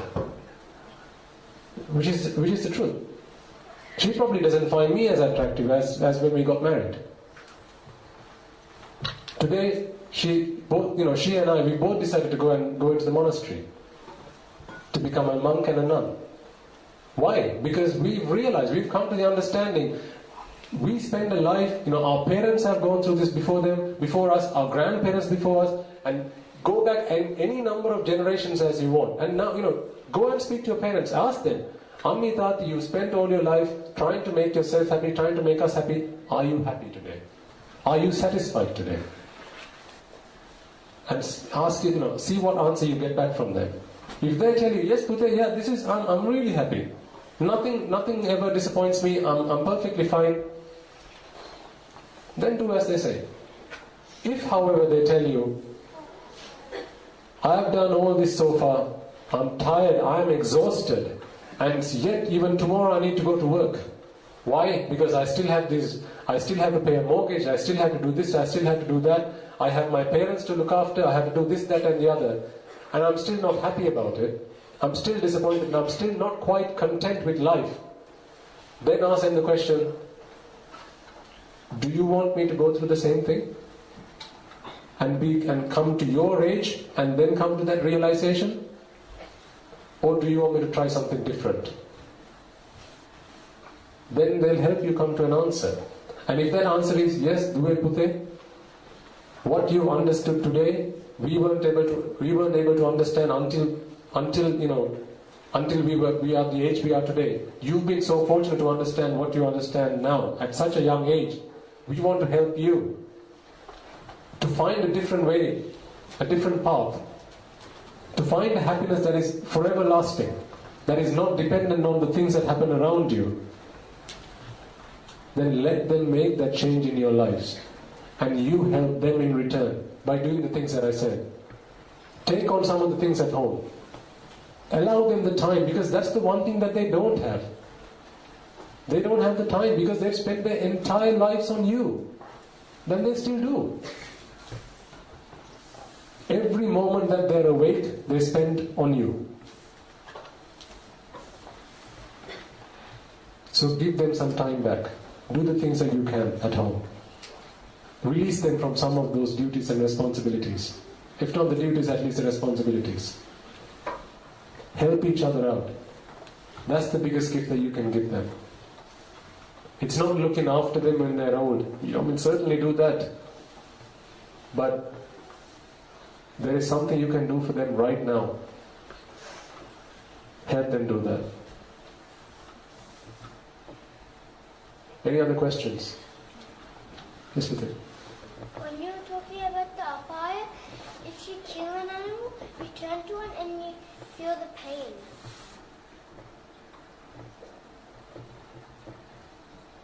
Exactly. If you kill an animal, that could take you to apaya, and you would feel the pain that that animal suffered when you killed it. That's what you said, right? Yeah. And think about it. Have you never killed an animal, an insect? Oh, good.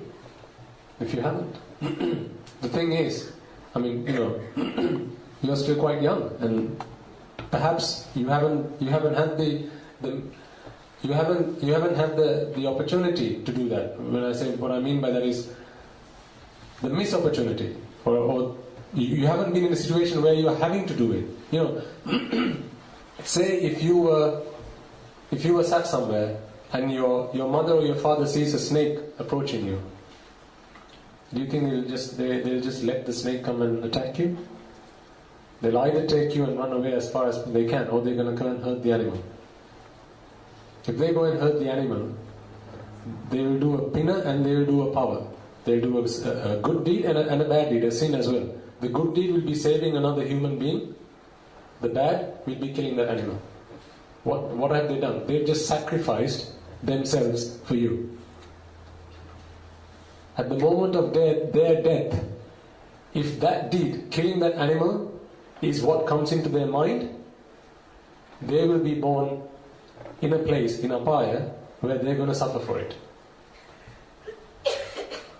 And they've done that for whom? For you. So they this is what I'm saying. They're committing their entire life for you.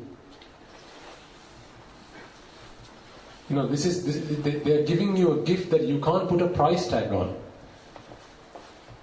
There's no one in this entire planet that will do anything more than your parents for you, except Shastra Mahanse. So don't be a traitor. Don't be a traitor to Shastra Mahanse. And how can you not be a traitor to Shastra Mahanse? To understand the Dhamma, because that's what he did. He spent his entire life trying to teach us this Dhamma, trying to teach me this Dhamma. I can't be a traitor to my Shastra Mahanse. And I can't be a traitor to my parents.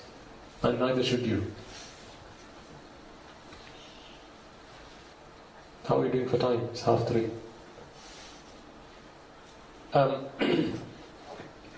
So I think at the start I mentioned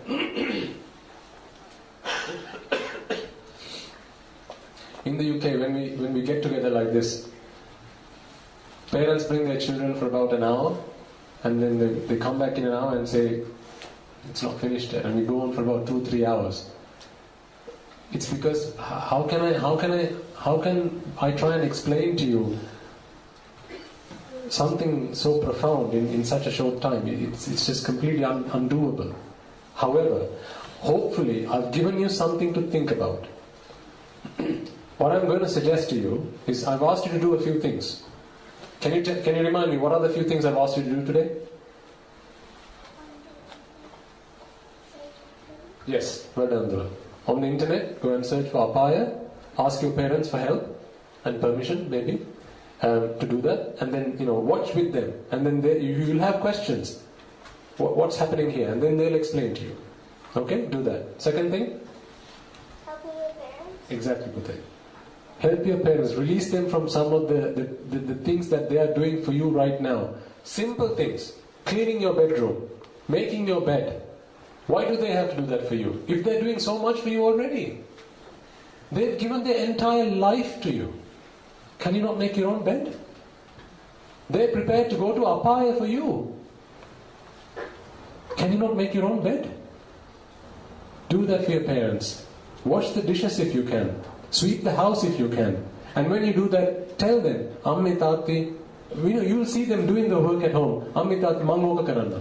I'll do this. You go and listen to some Dhamma, or you go and do some meditation. Because otherwise, what are they doing for themselves? Nothing. Because their whole life is committed to you. Okay? So that's the second thing. Anything else?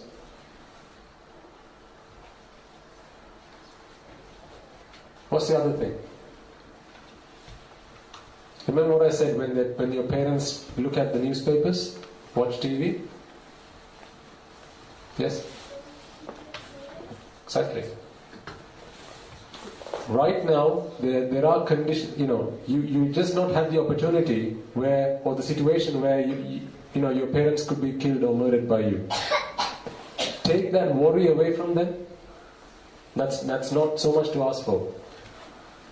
Give your parents the assurance that they're never going to die by your hand. And you can only do that by becoming a Sotapanna. For that, you need to listen to this Dhamma. Now, I know we've only been able to talk very little today. It feels like a few hours, but I've only covered very little. However, in the UK, we get together like this with children your age, and we talk about this Dhamma. What we haven't started to do yet is actually try and, connect with other children from around the world. So we can start doing that on Skype. Okay? So speak to your parents. If they believe that this is of benefit to you and to them as well, ask them, Amitati, can I also join some of those Deshana? And we can come together, we can talk more like this over Skype, and you can listen to it, you can ask your questions, and try and make a difference to your life. Because we don't know when our last breath is. I have no guarantee I'm going to walk out this whole alive. I don't think you have either. But what you have today is a gift. This human birth, which is so precious, you can't even believe it. You can't imagine. But make the most of it. Okay. I think there's another program after this, particularly for the adults. So we'll bring this Deshana to an end. Think about the things we talked about. Think about the things that you've promised to do today. Make sure you do them. Your parents will hold you responsible. They'll come and ask you, what did you promise to do? Have you done them? Okay? And try and see if you can connect over Skype to this Deshana in future. Okay? Okay. Thero and Sadhana.